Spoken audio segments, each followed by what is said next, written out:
Hi everyone, this is going to be an unboxing of the Astronomers Without Border OneSky telescope. I've never done an unboxing before, but I kind of got this today and really wanted to show what it was like. I couldn't find much else on YouTube about it, so I wanted to show everybody what it was like. So the OneSky telescope is from Astronomers Without Border, but they've teamed up with Celestron, and of the $200 that this telescope costs, about $105 goes for the actual scope, and then $95 goes to Astronomers Without Border for their different programs and outreach activities. Celestron has teamed up with them to be both a warehousing and a shipping agent for all of that, and they are not getting any part of the proceeds from what I've read, and so that's a really good thing from Celestron, and I think we in the astronomy community can be very appreciative for that. So it came in this large box. It's empty now. It just had this white box, nothing else in it. So we'll set that aside, and we'll be looking mostly at the Astronomers Without Border OneSky telescope. Now the Astronomers Without Border OneSky telescope is a Newtonian reflector on an interesting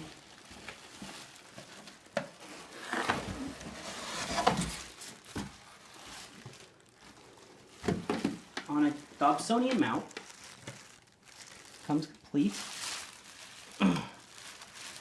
And I saw it not too long ago, and the president of Astronomers Without Borders, I believe it's Mike, he did a great interview on the space show, and I heard about this telescope. I thought it sounded really neat and decided to get it.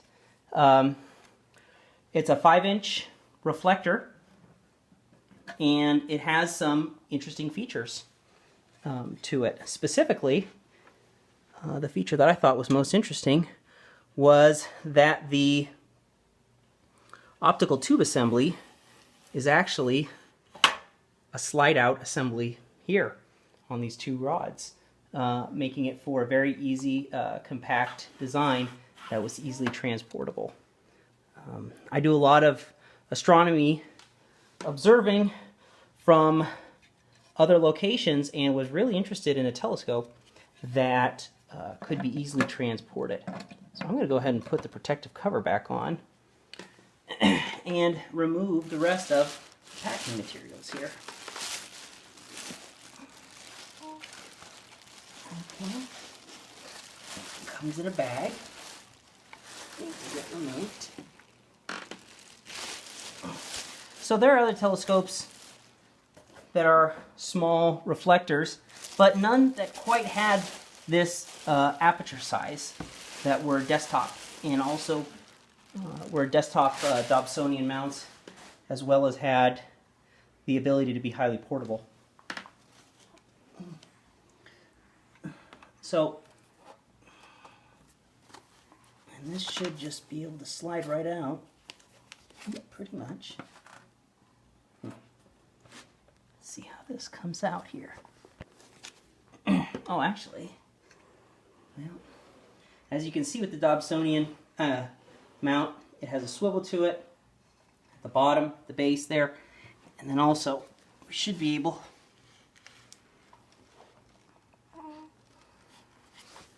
well, as you can see, they're warning us, don't look at the sun directly with a telescope, and that's good advice for anyone.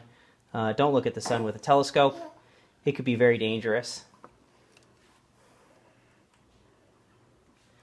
Don't want to damage your eyes.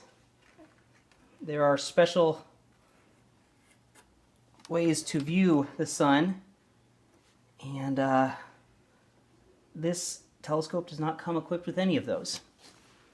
Not something you want to damage your eyes over. We'll go ahead and look at the instructions and see some of the other items that come with this telescope.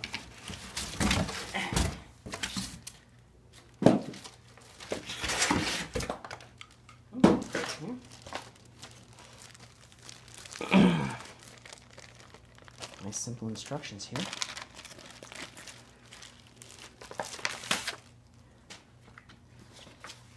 Astronomers Without Borders is a nonprofit.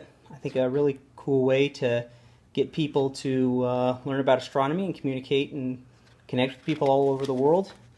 Astronomy is something that is done obviously everywhere since the beginning of time, and something anyone can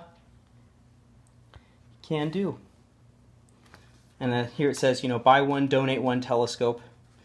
This program made possible by Astronomers Without Borders supporting retail partners, donating a telescope to a club or a school in a developing country for every telescope purchased. That's a really neat thing that maybe you could be helping someone in a country that's not able to be part of a normal large school that's well funded, and that's being able to help them out seems like a really cool thing to me.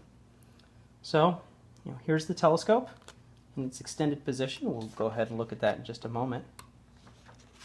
Give some basic of pointing, and then it also gives some basics of aligning the secondary mirror.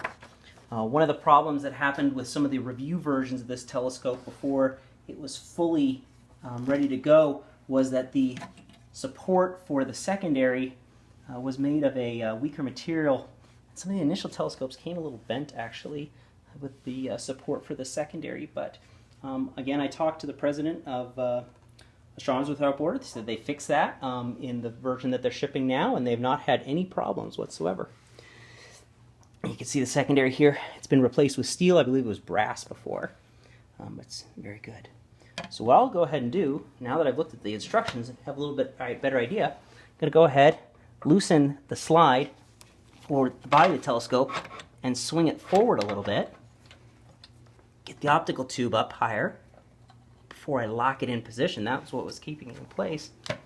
Okay, rotate it, and go ahead and remove the rest of the packing from it. Plenty of desiccants in there as well. So now you can see the tube here, and it's on this slide. We're going to want to balance it. So we'll move it forward until it's well balanced. Now, as you can see, before I balance it, you can see how small this can package up. It's really intended to be portable and carried anywhere you go. One of even the nice features on the side here, the vertical portion of the Dobsonian mount, it's got a handle. You can pick that up. Advertised weight is 14 pounds. And I wouldn't want to be lugging that over huge distances, but taking that out to my car and then bringing it back again seems quite reasonable. So I'll go ahead and get this out here, get it in the horizontal position, balance it appropriately, lock that down again. Okay, once I've got this down after one or two observing runs, probably never actually going to change it. Just going to let it, just going to keep the balance point properly there. We'll see though. Okay, I'm going to remove the cover again, twist these little thumb screws, extend the secondary to get the entire length. Now if you look down the optical tube, you can actually see that's a big 5-inch mirror down there. Much bigger than the normal starter telescope, which oftentimes have 3-inch mirrors or whatnot. And considering what this is, as it's meant to be both a very portable telescope for everyone, but also a very simple starter telescope, I think this is a great value for $200. I'm really excited to go out observing with it. And look at some of the at some of the fantastic observing conditions that we have here in Tucson, Arizona. I'm going to go ahead. Now the OneSky telescope comes with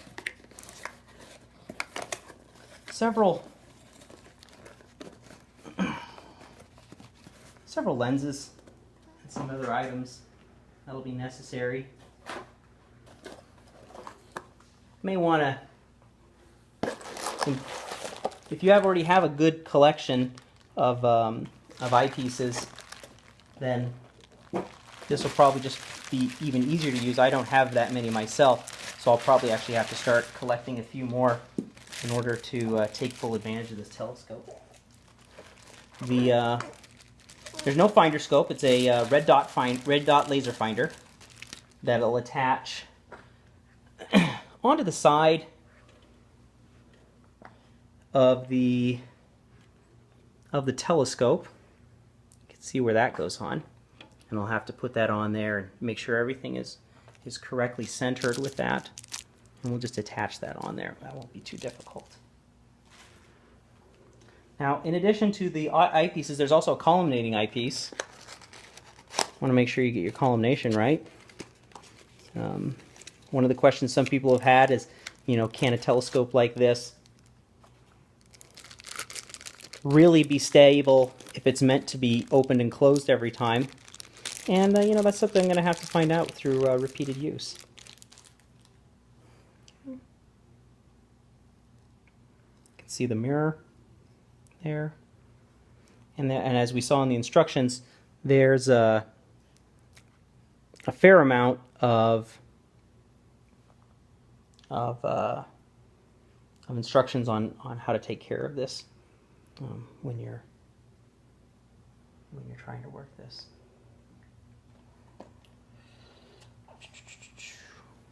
And it does come with two eyepieces, both a 10mm eyepiece as well as a 25mm eyepiece.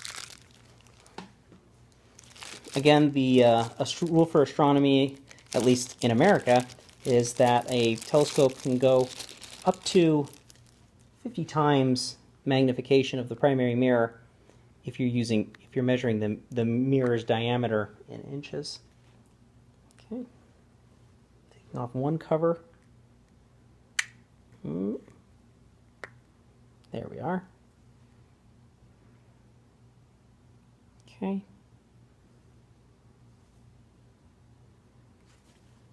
So our 10mm, which I'll go ahead and put back. And then also 25mm eyepiece. Okay.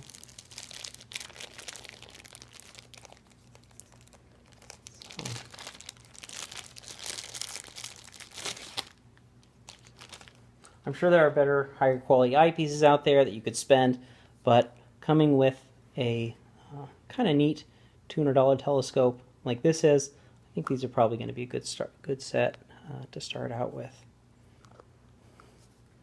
A lot of good reviews for this telescope. I was very excited to see what it would be like. Again, the way I intend to use it is to be able to easily put it in the back of my car, drive out to my favorite observing site, set up in just a minute or two, and then start observing for the night, and then when I'm done, break it down quickly and return home.